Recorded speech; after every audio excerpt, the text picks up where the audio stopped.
Në ditën e dytë të debatit, deputetët e miratuan buxhetin për vitin 2026 që peshon 6.7 miliard euro. Votuan gjithsej 85 deputet, 71 ishin për dhe 14 kundër. Debati kaloi me akuza të ashpra të ndërsjella mes pushtetit dhe opozitës. Për opozitën, buxheti nuk është zhvillimor, as social dhe është parazgjedhor dhe nuk ka lidhje me realitetin.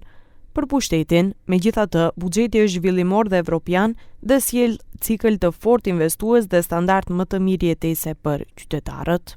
Сега имаме фискална дисциплина наместо разпаднати јавни финанси. Овој буџет е консолидиран, а не е напумпан, овој буџет е европски, а не е уличарски и овој буџет има финансиска дисциплина. Воведуваме е-фактура, дигитализација на УЈП и царината, минимален глобален данок, системски реформи. Да подсетиме, sada samo ostavi хаос, неплатени обврски, буџетски дупки, непресметани долгови и ефикасност сведена на популизам и партиска администрација.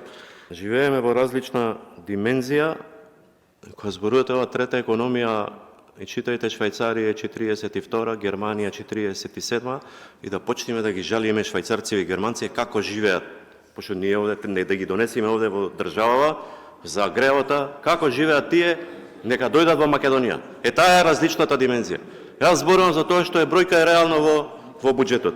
Ова ниво, вакво на инвестиции, ваква структура е навреда за самиот збор капитални. Në buxhetin për vitin e ardhshëm, të ardhurat totale janë projektuar në 6.1 miliard euro, kurse shpenzimet në 6.7 miliard euro.